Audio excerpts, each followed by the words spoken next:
Welcome to Humanist Views, a program where we look at current issues from a humanist point of view. I'm Scott Lohman. On tonight's program, we're going to take a look at just what are the basics of humanism, just what it is that humanists believe, what do we espouse, what is our philosophy of life, and just so that you can get some grasping of what the basics are. And then if you have further questions, you're welcome to contact us at any of the ways we have, whether through our website or email or phone call, or send us an old-fashioned letter. We'd love to hear what you think on that. So joining me tonight is Dale Handeen.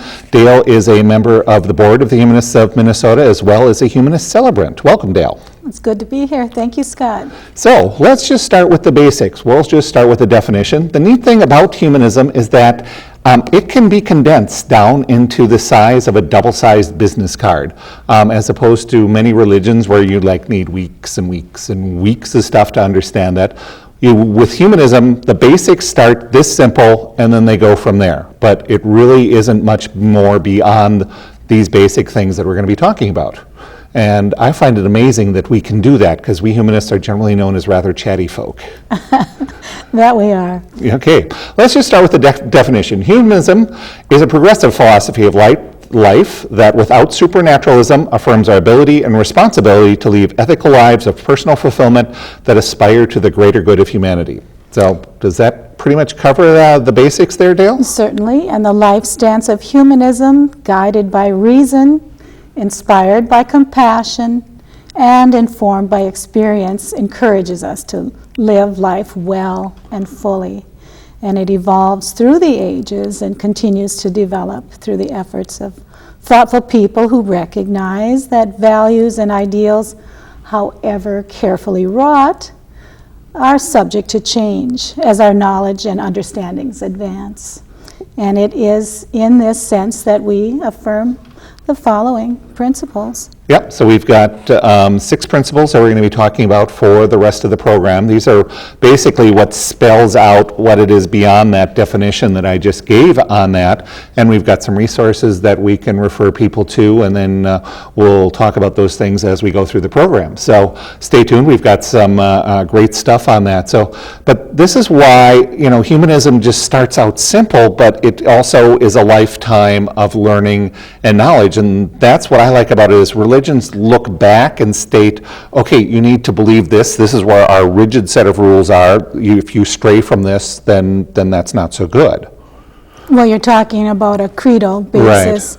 Right. And of course, each individual is going to understand these things in their own way. So setting up a creedal basis for everyone to adhere to is, of course, failure prone, isn't it? Yeah, because we can see on just how many different versions of Christianity are out there, that being the primary religion here in the United States, that they then work from, they have some basic creeds that go way back, but most of them have even modified or don't always use those.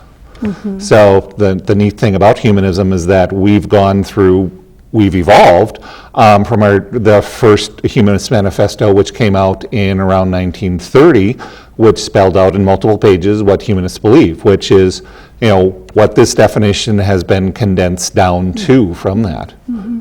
Well, people were asking, too, for something that was much more concise and something just like this that could be given easily and shared readily with the people who are curious and perhaps not ready to listen to a lengthy explanation. Yes, because that gets rather tricky. So we'll start with the first one, and what humanism is, and that knowledge of the world is derived by observation, experimentation, and rational analysis.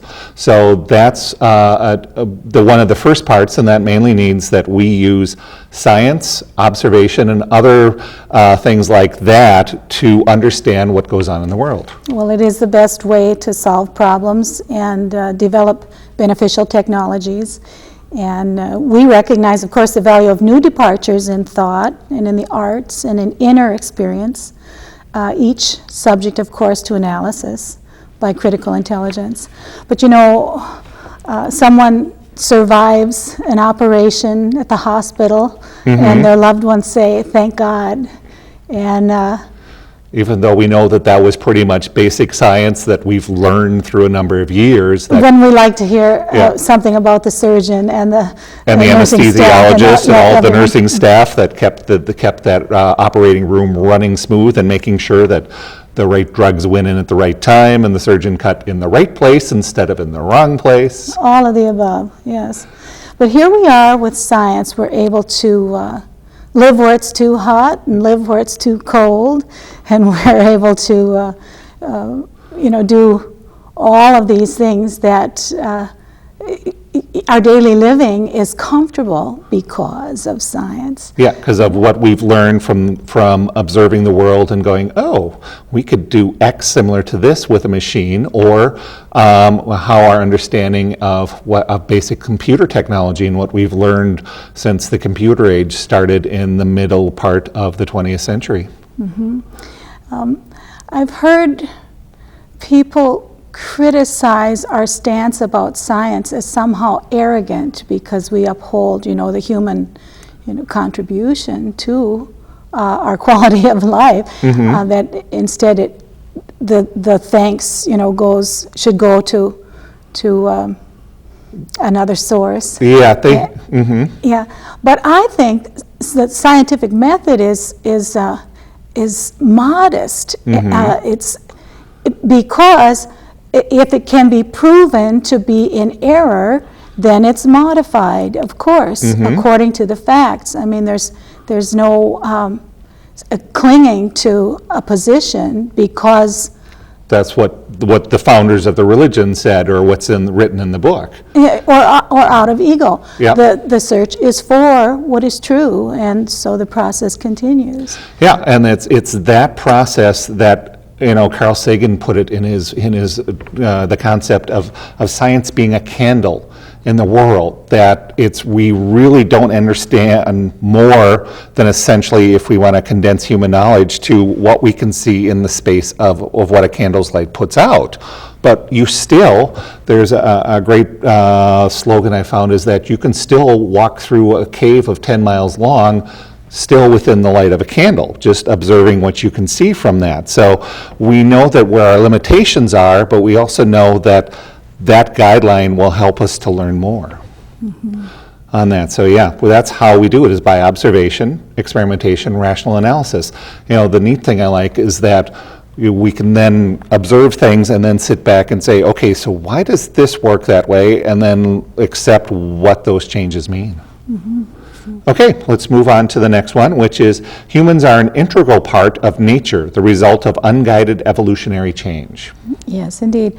Humanists recognize nature as self-existing, and we accept our life as all and enough, distinguishing things as they are from things as we might wish or imagine them to be. And we welcome the challenges of the future, and we are drawn to and undaunted by what is yet to be known.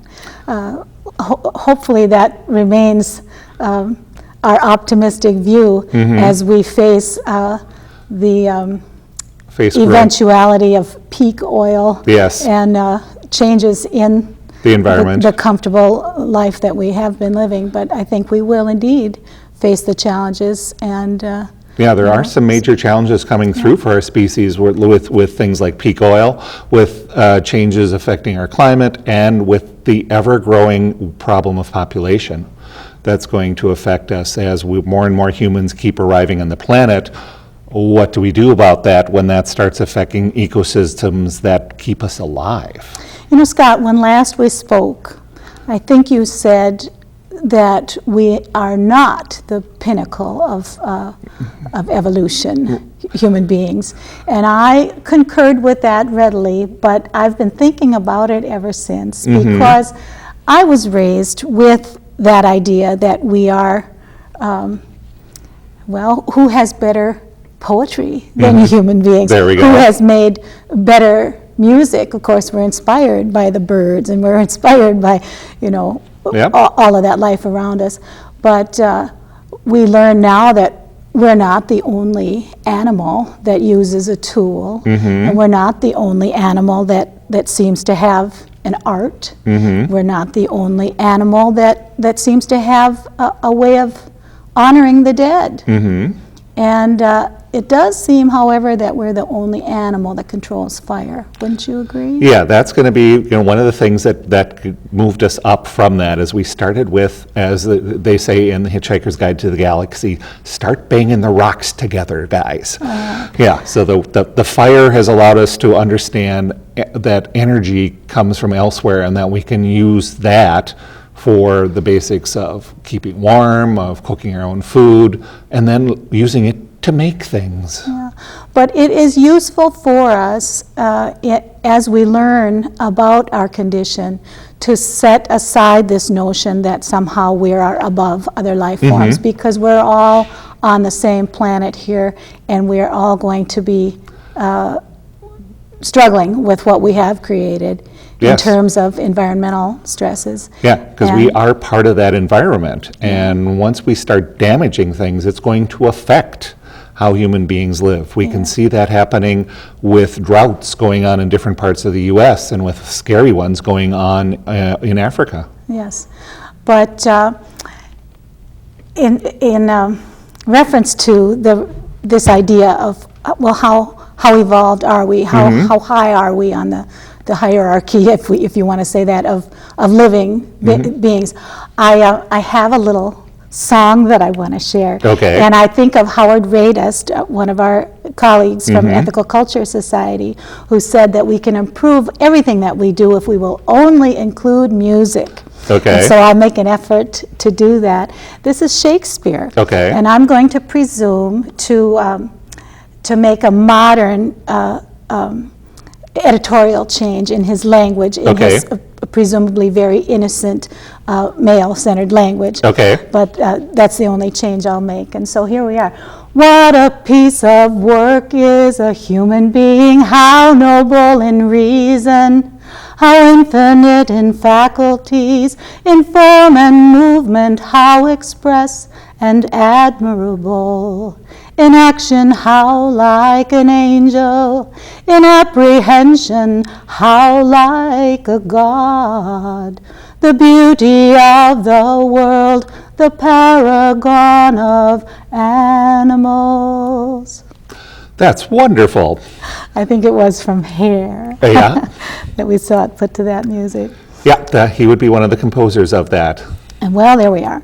So we aren't going to sit there on the top of the heap. We're going to understand that we are one of the animal kingdom, and we're going to be perhaps better neighbors to animal life and plant life than we have been in recent decades. Yeah, and we're starting to see that as people are seeing, especially with peak oil coming, that we're going to have to pull back and go back to some of the old concepts of local and nearby for some things, and then we're also so we can adapt to that, because we need to learn to sustain the environment that we live in and not just totally exploit it. Exactly. So moving on. Okay. On the next one, ethical values are derived from human need and interest as tested by experience. You know, they always like to talk to us about, well, where do human beings get their ethics and morals from? And it's like, it's really basic. This goes back to, some of the ones they refer to as being enthroned in the Ten Commandments. It's the ones that are non-religion related or not specific to that of not killing, of not stealing, and of respecting one another within the group. Funny you should mention the commandments. I think it's so easy to speak really ignorantly about the scriptures of any religion. And I have recently returned to the Old and New Testaments, and I'm interested in seeking out the humanist stream there. And I'm understanding the idea of the one God as liberation from the plethora of gods. Of multiple gods, And a move towards living with one's conscience guiding one. And I do think that the humanist stream is very much there, and it bears looking again at the literature. I'd like to encourage people to do that who are so inclined. Yeah, because it's a different approach to looking at it too, because there are good things that can be found in ancient literature, but there's also things of we need to move on, because when you were writing for an audience that was nomadic and lived in an area, it doesn't quite work when we have a society with powerful computers and nuclear bombs to use those rules when we need to be aware of our own danger and what we can do to each other. Speaking of rules, when we teach children, if we're teaching children to simply to obey, that doesn't serve them particularly well. We ought to teach them why the value is a value, so that then they are able to adhere to it at a later time when they don't have someone there telling them exactly what to do. You know, it's not about the obedience, it's about the understanding, I think. Yeah, and that's what we as humanists look at, is that it's the education, it's being able to understand why we have those rules and how you can work with those on that, so that, you know, and it's not just a case of, and it's understanding the other, so that, you know, if something hurts you, it more than likely hurts somebody else, and so that's a very good reason not to do something like that. We are committed to treating each individual as having inherent worth and dignity, and to making informed choices in a context of freedom consonant with responsibility. Yeah, so that's the thing about that, and it's not a case where we need a set of rules dictated to us. It's a case of understanding what rules we've learned and which ones work, and then learning to discard the ones we no longer need. Because we've seen humans moving forward from there being slavery and especially the long-term treatment of women in society, and learning that those rules are not working, and we need to change how that operates. And so anything else on that?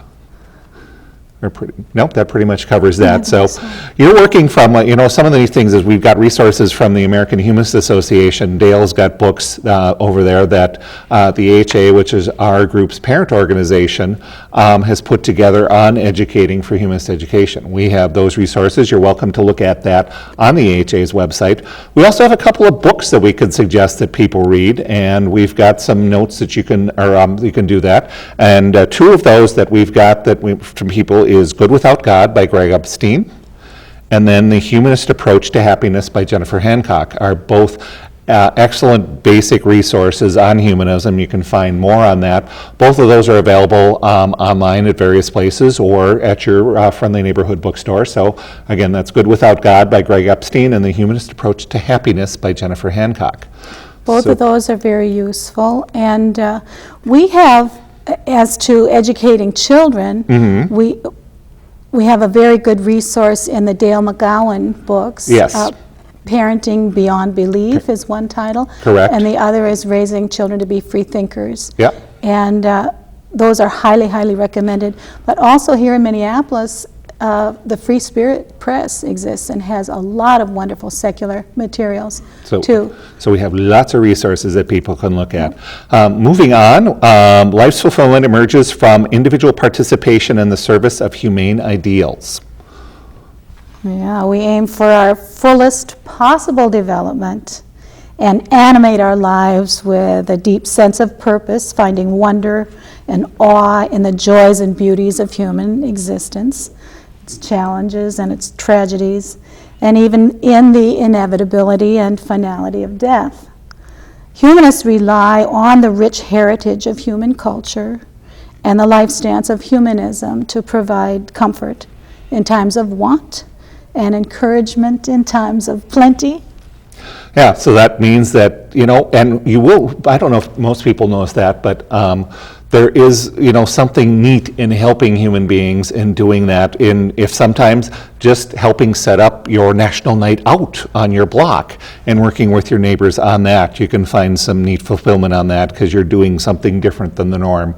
Or spent many years taking care of helping the little old lady next door, as we kindly referred to her, by helping her with things like groceries, mowing her lawn, transporting her to various places. And that was just something we did because we were a good neighbor, and that was something that helped keep her in her house rather than having her move on to one of those places where she would be helped by others. This case, she was able to stay in her home, and we were able to help her on that. So it's some of those basic things, but also by learning and teaching and interacting with each other. No doubt you received a lot from her, too. Yes, we did. We had an emergency backup babysitter when we needed that, and we had somebody to help keep an eye on our cat when we needed that. So there was reciprocal stuff going on. It helped a lot on that. So moving on to the next one is that humans are social by nature and find meaning in relationships. So it's not that we find meanings in necessarily what we do day in and day out for work and to do that, but interactions with each other. Humanists long for and strive toward a world of mutual care and concern, free of cruelty and its consequences, where differences are resolved cooperatively without resorting to violence, and the joining of individuality with an interdependence enriches our lives, encourages us to enrich the lives of others, and inspires hope of attaining peace, justice, and opportunity for all. I think as we speak about children and children's education, one thing that we need to bear in mind is that they deserve an adequate sex education. And what we know about the onset of sexual abuse in our culture, it's at a very young age, the average age of onset.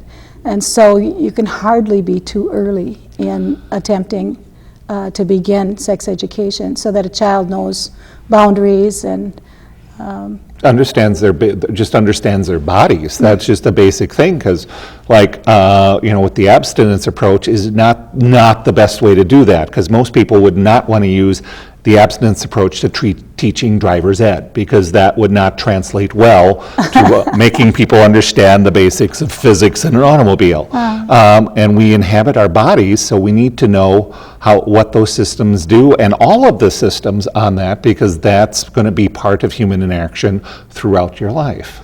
And as we rely on reason, educators, parents, responsible people may think simply by conveying the knowledge, the information in a brief manner will be enough, but it is not enough. And I highly, highly recommend the Our Whole Lives curriculum, which is written by two cooperating religious groups, the Unitarian Universalist Association and a liberal Christian group, the United Church of Christ. And it is recommended by Planned Parenthood, and it is written in such a way that the religious aspect of it is under separate cover, and one can have an entirely secular approach to it, and it's truly, truly a valuable resource. It's written for the very young all the way up to adult, pre-K 3 through 5, I think, and high school and adult. And so that's great, a great resource on that, because that's an education that needs to start young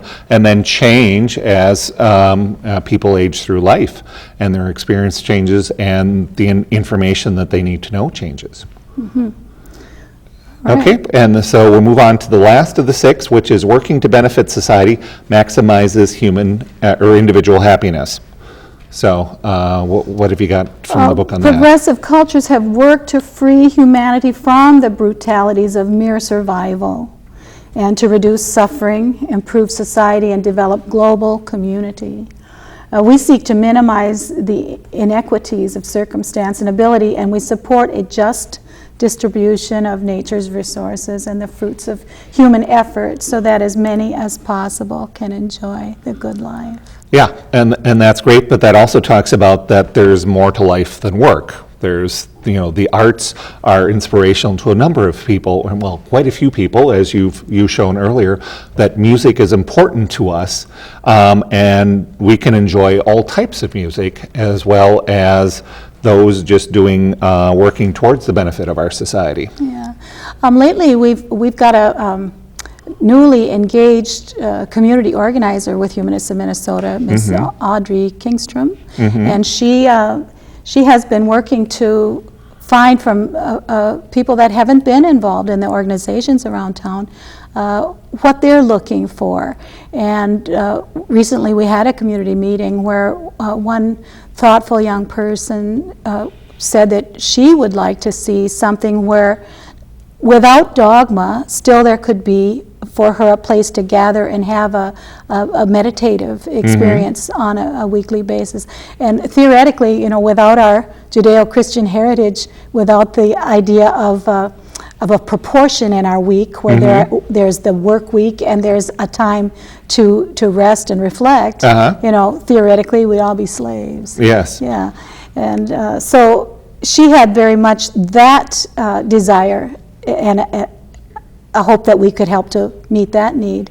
Other people talked about a need for activity at a different time of day than we've typically done it, because he needed to gather in the evening, and finding that with health concerns that he had, he couldn't be a part of a earlier. Yeah, for us as humanists, it's something new, because there hasn't been a chance in our country up to present time for humanist communities themselves to form where people are gathering without a religious purpose on that. And so that's something new that we're doing. You have Unitarian societies, but they have religious traditions. But coming to just sort of create general secular traditions is something very new. So we're coming up towards the end of the program. Are there any other books that you would like people to understand, or slip in a quick quote? As serious as we generally are, we are not striving to establish a humorless society. And George Carlin is deceased. This book was published in the 80s, but I have picked it up and been enjoying it so very much. He was a great ally of women, a great ally of women. Even though the language is fun-loving and naughty and daring, if one picks up this book, which is entitled "When Will Jesus Bring the Pork Chops?" One will read beautiful, beautiful, insightful support of women and understanding of what women face in our society even now. Yep, we've got the serious books that we mentioned before, which is Good Without God by Greg Epstein and The Humanist Approach to Happiness by Jennifer Hancock, as well as resources that can be found on the American Humanists website. There's a link to that site from our site on the Humanists of Minnesota, as well as moving to ones where we use humor for insight, like George Carlin's When Will Jesus Bring the Pork Chops? And one more comment? Make it quick. Yes. I think it's also important when we talk about what a humanist, a responsible humanist parent teaches a child, teach them to swim. In Minnesota, with a land of 10,000 lakes, they need to know to swim. They need to know basic safety, fire safety. They need to know all those basic things. Don't forget those things. Always, cool to mention the safety. So thank you, Dale, for joining me on the program. Really appreciate it.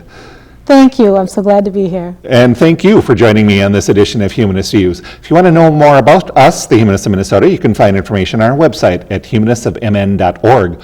We'd like to know what you think of this program, and if you've got ideas for us to cover on future programs. So let us know. Send us a letter, give us a phone call, send us an email, or you can check our meeting times and join us at our monthly meetings. I want to thank you for joining me on this edition of Humanist Views. I'm Scott Lohman. Good night.